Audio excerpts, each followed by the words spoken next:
कैसे हैं। मैं एकदम अच्छी हूँ। मैं आपके साथ एक अदर वीडियो शेयर कर रही हूँ जो मैंने खुद ट्रैवल किया था। अकेले 26 घंटे ट्रैवल किया है मैंने दिल्ली से हैदराबाद के लिए।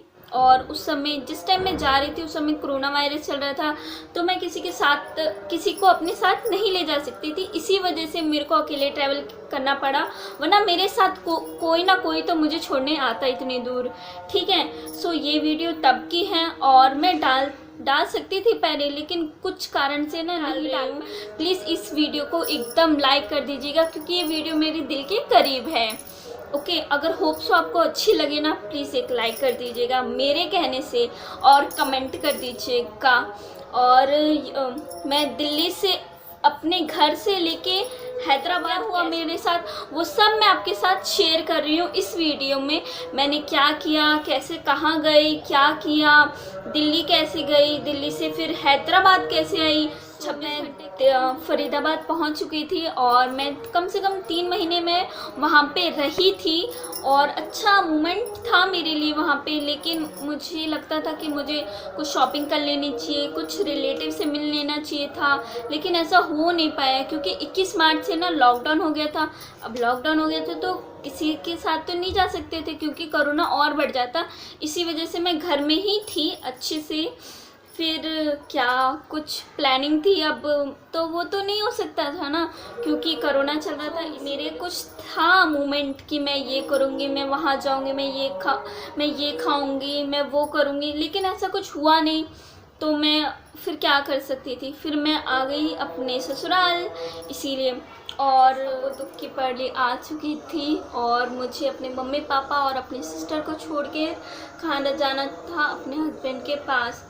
सो बहुत दुख हो रहा था, मुझे रोना भी आ रहा था बहुत, क्योंकि मैं अपनी फैमिली से बहुत बहुत हद से ज़्यादा प्यार करती हूँ अपनी फैमिली से, और उनको छोड़ के आना तो भाई बहुत ही मुश्किल था। लेकिन फिर भी मैं कंट्रोल करके अपनी फीलिंग्स को एक साइड करके फिर मैं बैठ गई थी। तो बस इतना फिर था मेरे को कि मैं और दिन रह लेती, लेकिन कुछ लोगों को लगता था ना, बताएं, कि अपने हस्बैंड को साथ नहीं लेके क्या बात है, कुछ नहीं, नई नई शादी हुई है, क्या हुआ, इतने टाइम ससुराल में थी, ये वो। बताएं, आस पड़ोस लोगों को पता नहीं क्यों इतनी जलन होती है।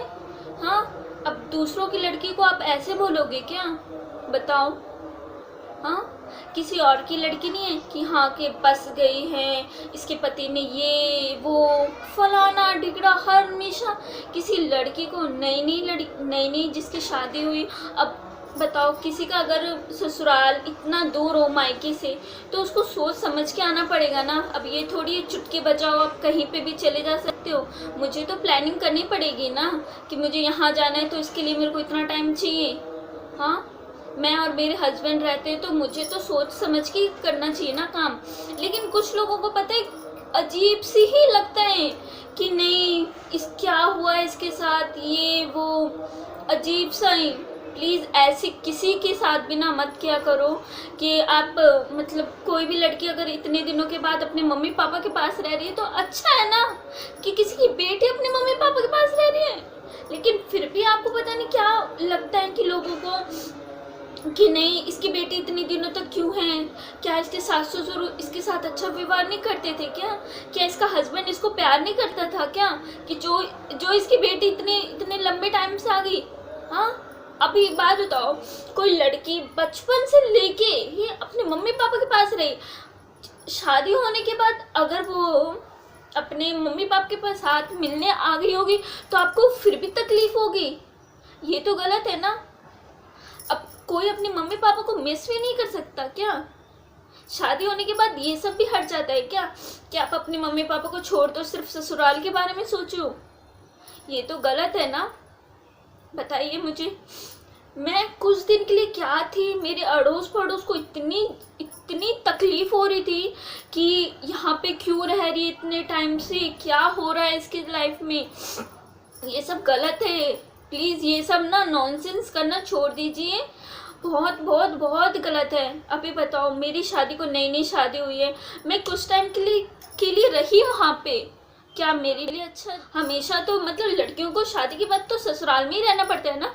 कुछ दिनों के लिए अगर लड़की मायके चली गई है तो क्या परेशानी है लोगों को?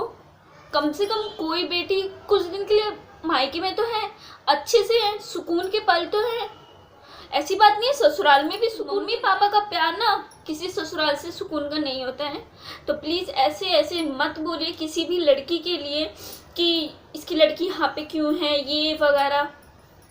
तो प्लीज़ ऐसे थिंकिंग रखना ना छोड़ दीजिए। ये 2020 है, प्लीज़ छोड़ दीजिए ये सब पुरानी बातें। ओके, सो मैं अपनी लाइफ की ये सब मेरे कुछ मोमेंट थे जो मैं आपके साथ शेयर करती हूँ। मैंने क्या क्या किया था वहाँ पे, बहुत बहुत बहुत मस्ती करी थी अपने मम्मी पापा के साथ। एक हर मोमेंट शेयर किया था, ये खाया वो खाया हर चीज़। लेकिन बेशक मैं बाहर नहीं गई थी ना, लेकिन मैंने अंदर बहुत सारा एंजॉय था। मेरी एनिवर्सरी थी, मेरी मम्मी पापा की भी एनिवर्सरी थी उसी टाइम।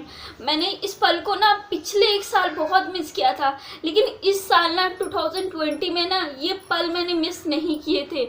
मुझे बहुत खुशी हुई थी, इस मोमेंट को मैंने इंजॉय किया था। समझिए, शादी के बाद फर्स्ट ये सब इंजॉय करना मेरे लिए बहुत ही अच्छा था।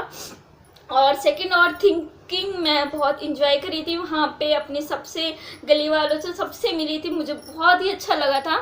और फिर उसके बाद वो पल आ गया था जब मुझे कहाँ जाना था, अपने हस्बैंड के पास जाना था।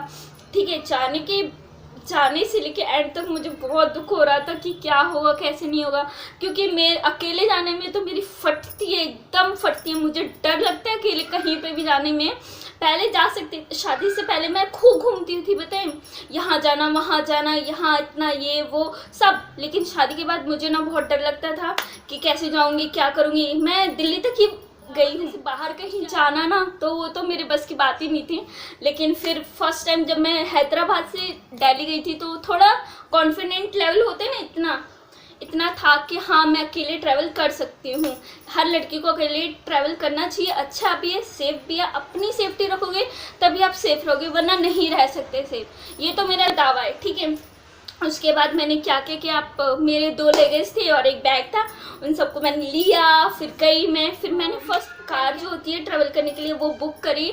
वो आया, वो बहुत ही अच्छी सेफ्टी से था। उसने मेरे को अच्छे से प्रिकॉशन वगैरह बता दिए थे कि मैम इस चीज़ को नहीं छूना, ये वो होने के बाद फिर मैं बैठ गई थी। फिर आराम से, फिर बीच में चेकिंग भी हुई थी तो मैं चली गई थी आराम से दिल्ली स्टेशन पहुंच के। फिर पहुंचने के बाद मेरी ट्रेन थी अप्रॉक्स 5:30 बजे की। उससे मैं पहले ही 2 घंटे पहले मैं वहाँ पे पहुँच गई थी आराम से। और मैं अकेले ट्रैवल करी थी, क्योंकि अगर मैं किसी और के साथ, मतलब किसी को अपने साथ लेके जाऊंगी तो कोरोना के लिए, इसीलिए मैंने सोचा कि मैं खुद ही जाती हूँ। ठीक है, ये फर्स्ट मेरा एक्सपीरियंस था शादी के बाद कि कोरोना में मैंने इतना एक्सपीरियंस किया, लाइफ में कभी नहीं किया था मैंने।